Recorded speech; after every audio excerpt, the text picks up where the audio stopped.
Hi ಎಲ್ರಿಗೂ, ಹೇಗಿದ್ದೀರಾ? ಊಟ ಆದಮೇಲೆ ಏನಾದರೂ ಒಂದು ಸ್ವೀಟ್ ತಿನ್ನುವ ಅಂತ ಆಗುತ್ತೆ. ಕೆಲವರು ಚಾಕ್ಲೇಟ್ಸ್ ತಿಂತಾರೆ, ಕೆಲವರು ಐಸ್ ಕ್ರೀಮ್ ತಿಂತಾರೆ, ಮತ್ತು ಕೆಲವರು ಬೇಕರಿಯಿಂದ ತಂದ ಸ್ವೀಟ್ಸನ್ನು ತಿಂತಾರೆ. ಹಾಗೆ ನಾನು ಇವತ್ತು ಒಂದು ಹೆಲ್ದಿಯಾದ ವೆರ್ಮಿಸೆಲ್ಲಿ ಕೀರನ್ನು ಮಾಡಿ ತೋರಿಸ್ತಾ ಇದ್ದೇನೆ. ಬನ್ನಿ ನೋಡುವ. ಇಲ್ಲಿ ನಾನು ಕೀರ್ ಮಾಡಲಿಕ್ಕೆ ಈ ರೀತಿಯ ವೆಸಲನ್ನು ತಗೊಂಡಿದ್ದೇನೆ. ಇದಕ್ಕೆ ಒಂದು 2 ಟೇಬಲ್ ಸ್ಪೂನ್ ಅಷ್ಟು ತುಪ್ಪವನ್ನು ಹಾಕ್ತಾ ಇದ್ದೇನೆ. ತುಪ್ಪ ಒಳ್ಳೆ ಬಿಸಿ ಆದಮೇಲೆ ಈ ವೆರ್ಮಿಸೆಲ್ಲಿ ಅಂದರೆ ಶೆವೆಯವನ್ನು ಹಾಕಬೇಕು. ನೋಡಿ, ಸ್ವಲ್ಪ ನಾನು ಇದನ್ನು ರೋಸ್ಟ್ ಮಾಡ್ತಾ ಇದ್ದೇನೆ, ಒಂದು ಸ್ವಲ್ಪ ಬ್ರೌನ್ ಕಲರ್ಗೆ ಬರಲಿ ಅಂತ. ನೋಡಿ, ಸ್ವಲ್ಪ ಬ್ರೌನ್ ಆಗಿದೆ. ಇದು ಜಾಸ್ತಿ ಬ್ರೌನ್ ಬೇಡ, ಸ್ವಲ್ಪ ಬ್ರೌನ್ ಆದರೆ ಸಾಕು.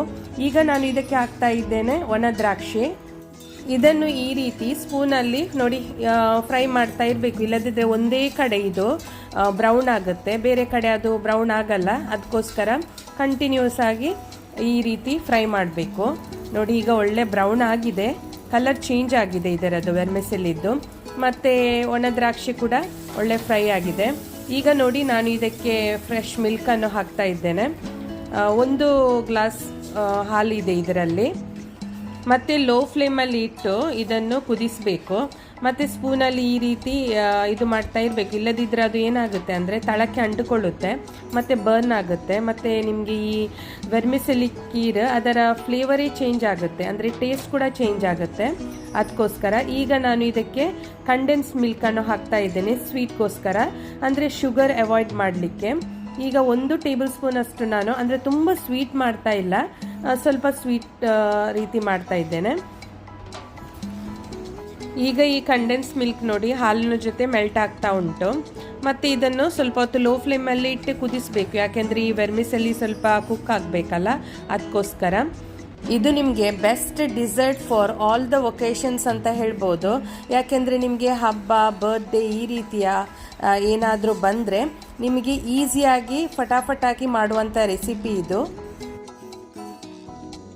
ನೋಡಿ, ಈಗ ಹಾಲು ಕೂಡ ಸ್ವಲ್ಪ ದಪ್ಪ ಆಗಿದೆ ಮತ್ತು ವೆರ್ಮಿಸೆಲ್ಲಿ ಕೂಡ ಒಳ್ಳೆ ಕುಕ್ ಆಗಿದೆ. ಕೀರ್ ರೆಡಿ ಆಗಿದೆ. ಇದಕ್ಕೆ ನಾನು ಲಾಸ್ಟಿಗೆ ಹಾಕ್ತಾ ಇದ್ದೇನೆ ಪಿಸ್ತಾಶೋ. ಇದನ್ನು ಸ್ವಲ್ಪ ನಾನು ಪೌಡರ್ ಮಾಡಿ ಹಾಕ್ತಾ ಇದ್ದೇನೆ. ಇದು ಕ್ರಂಚಿಯಾಗಿ ಲಾಸ್ಟಿಗೆ ಹಾಕಿದರೆ ಸ್ವಲ್ಪ ತಿನ್ನುವಾಗ ಕ್ರಂಚಿಯಾಗಿ ಒಳ್ಳೆ ಟೇಸ್ಟಿಯಾಗಿ ಬರುತ್ತೆ ಈ ವೆರ್ಮಿಸೆಲ್ಲಿ ಕೀರ್. ನೋಡಿ, ಇದು ರೆಡಿಯಾಗಿದೆ. ಈಗ ಹಾಟ್ ಸರ್ವ್ ಮಾಡ್ಬೋದು, ಮತ್ತು ಫ್ರಿಜ್ಜಲ್ಲಿ ಇಟ್ಟು ಕೂಡ ನಿಮಗೆ ಕೋಲ್ಡಾಗಿ ಕೂಡ ತಿನ್ಬೋದು, ಒಳ್ಳೆಯದಾಗುತ್ತೆ.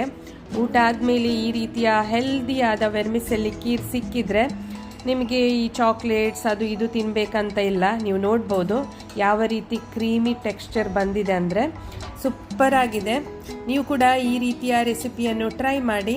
ಮತ್ತು ಇನ್ನು ಯಾರೂ ನನ್ನ ಚಾನೆಲ್ಗೆ ಸಬ್ಸ್ಕ್ರೈಬ್ ಮಾಡಿಲ್ಲ, ಬೇಗ ಬೇಗ ಸಬ್ಸ್ಕ್ರೈಬ್ ಮಾಡಿ, ಲೈಕ್ ಮಾಡಿ, ಶೇರ್ ಮಾಡಿ, ಮತ್ತು ಕಮೆಂಟ್ಸ್ ಮಾಡಿ ತಿಳಿಸಿ ನಿಮಗೆ ಈ ರೆಸಿಪಿ ಹೇಗೆ ಅನಿಸಿತು ಅಂತ. ನಾನು ಇಲ್ಲಿ ಗಾರ್ನಿಷಿಗೆ ಅಂತ ಸ್ವಲ್ಪ ಮೇಲಿಂದ ಪಿಸ್ತಾಶೋವನ್ನು ಹಾಕ್ತಾ ಇದ್ದೇನೆ. ನೀವು ಕೂಡ ಈ ರೀತಿಯ ರೆಸಿಪಿಯನ್ನು ಮಾಡಿ ತಿನ್ನಿ, ಖಂಡಿತ ಇಷ್ಟ ಆಗುತ್ತೆ. ನೋಡಿ ಯಾವ ರೀತಿ ಬಂದಿದೆ ಇದು ಅಂತ. ನೀವು ಕೂಡ ಈ ರೀತಿ ಟ್ರೈ ಮಾಡಿ ಮತ್ತು ನಿಮ್ಮ ಫ್ಯಾಮಿಲಿ ಫ್ರೆಂಡ್ಸಿಗೆ ಶೇರ್ ಮಾಡಿ. ಬಾಯ್ ಬಾಯ್, ಟೇಕ್ ಕೇರ್.